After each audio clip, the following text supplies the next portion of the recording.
қаншатыр деген ол не? Не? Үй ма?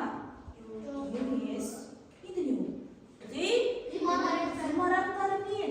Демек, Астана қаласы өзінің ғимараттарымен өте ерекше үлкен қалалардың бірі.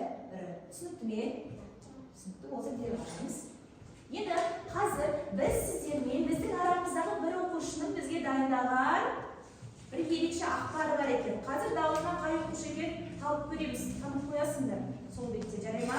Мұқият қараймыз, мұқият алдыға қараймыз. Құлағымыз да, көзіміз де тақтада болады. Түсінікті ме? Отырамыз. Астана, Қазақстанның ең ордасы, бұрынғы атауы Ақмола. Есіл өзенінің бойында орналасқан. Қаланың басты символы бәйтерек монументі, биіктігі 97 метр. Сонымен қатар қаладағы заманауи сәулет туындылары бар. Ақорда резиденциясы президенттің жұмыс орны. Ал Хан Шатыр ерекше пішінді сауда және ойын-сауық орталығы. Жақсы, кімнің дауысы? Расул. Жақсы, Расулдың дауысы. Расул бізге қандай ақпар айтты? Не айтты Расул бізге? Қолымызды көтеріп жауап береміз. Сұлтан? Астана қаласы. Астана қаласы, иә, сосын? Символы. Отырау. Астананың символы не екен? Бексұлтан? Астананың символы бәйтерек. Дұрыс айтасың, тамаша отырау. Өзің бағалауды ұмытпа. Раян, қол көтер болды. Не туралы тағы? Бәйтеректің биіктігі қанша? Бәйтеректің биіктігі 97. Жақсы, тағы не айтты? Тағы не бар екен Астанада? Хан Шатыр, тағы да президенттің жұмыс орны деген қай жерде айтты?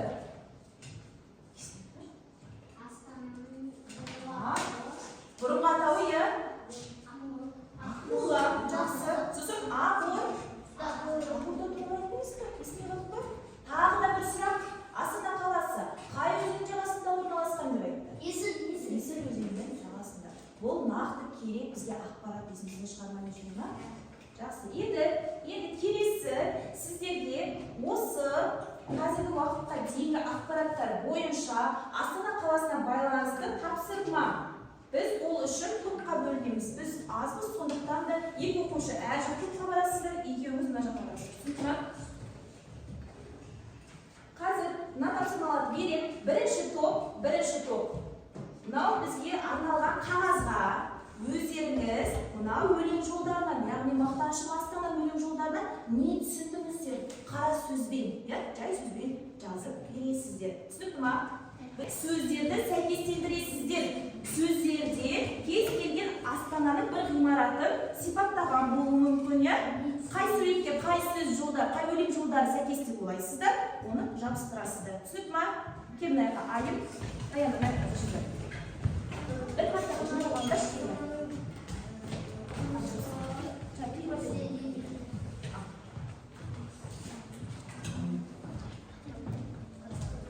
2 минут жетеді ма?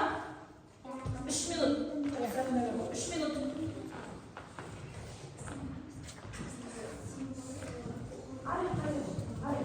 Арайға қосыңдар балалар, арайға қосамыз.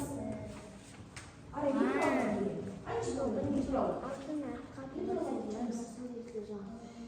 Не туралы? Жабыстырасыңдар. Сөз оқы. Суретке барады. Қай жерде жұмыс жүріп жатыр қай суретте? Иә, дұрыс ма? Жабыстырасың астына. Жарай ма?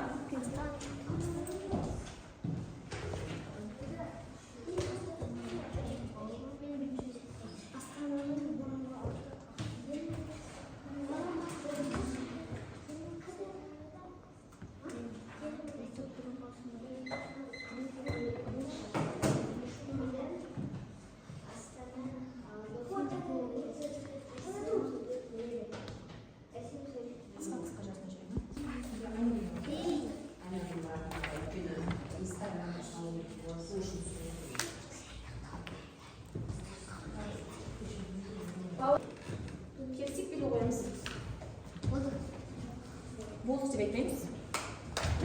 Екінші топ болды. Екінші топтан бір оқушы келеді.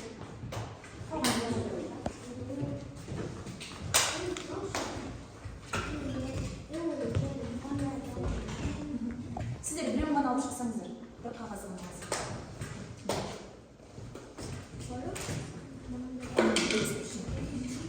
Ал жақсы.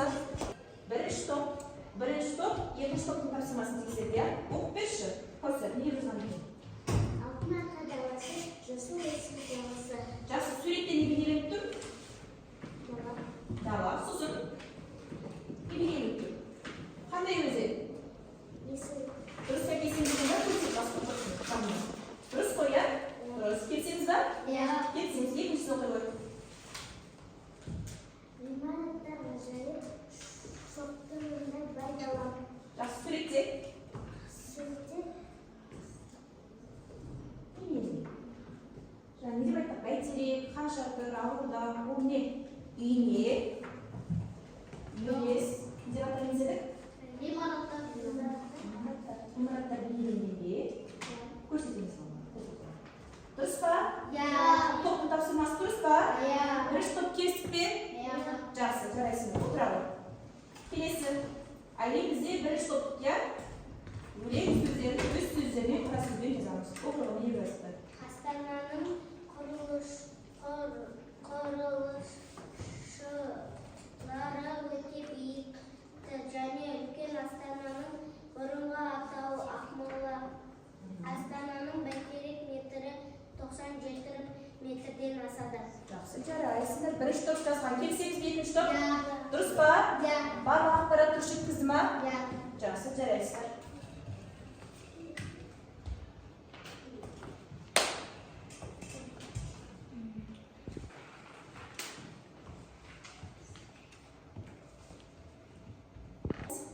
Енді топтарға шығарған жауаптар бойынша өзіміздің жұмыстарымызды тексереміз. Дұрыс немесе бұрыс белгісін қоясыңдар. Жанына қой белгі. Мен көретіндей белгі қой қасына. Дұрыс немесе бұрыс? Қасына дұрыс немесе бұрыс белгісін қой. Бұл қағаз маған керек, иә? Бағалау үшін.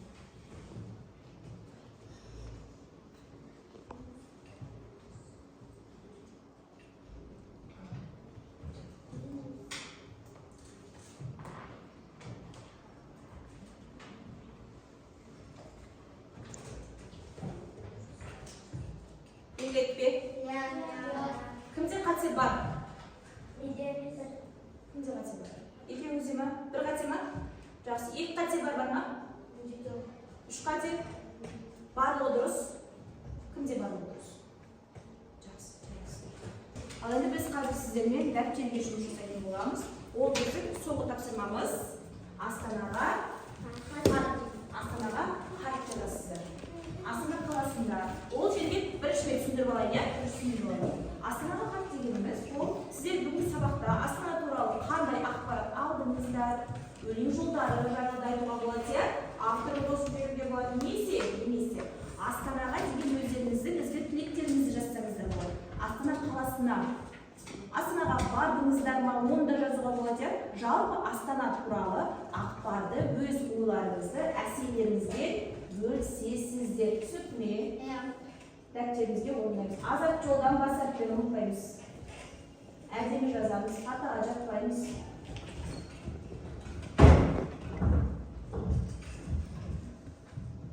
Бес минут жетеді ғой? 5 минут.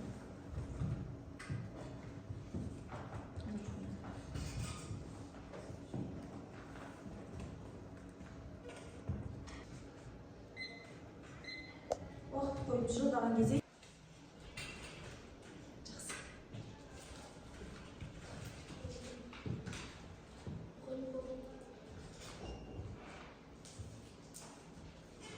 балалар, қаланың атауын қандай атпен жазамыз? Бәйтерек. Жақсы жарайсың. Келсеңіз бе? Иә. Келсеңіз. Астана өте әдемі қала. Мен оған барып көргенмін. Ол жақта Бәйтерек, хан шатыр және Есіл өзені бар. Астана өте үлкен қала.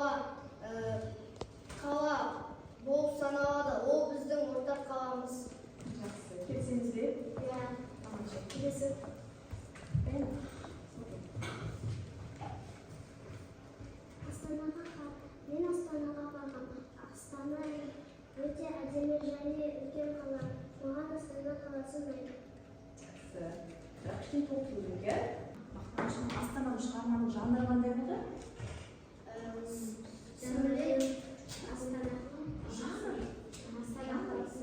Аңыз болды, иә? Аңыз болды ма? Ертек болды ма? Өлең болды, жанры себепті сол. Өлең жолдары болды. Берілген өлең жолдары қанша шумақтан құралған екен? Қанша тармақтан? 16. Жақсы жарайсың. Өлең жолдарында не туралы айтылған? Астана қаласы Қаласы туралы. Авторы кім? Ермек Бөтен Ол кісі кім? ақын жазушы. Жақсы жарайсыңдар. Енді барлығымыз өзіміздің балалық парағымыздағы ұпайларды санайсыздар. Қараңдар, тапсырма сайын белгілеп отырдық қой, иә? Астына жазасыздар. Ең төменгісінде тұр ғой бізде. Жалпы балл, жалпы ұпай деген тұр. Сол жерге жазасыздар. Оны дауыстап айтпай-ақ қойып, аттарыңыз, есімдеріңіз тұр, тапсырмаға қойған белгілеріңіз тұр. Мен өзім көргенде, енді санаңыздар. Мынау тест жұмысында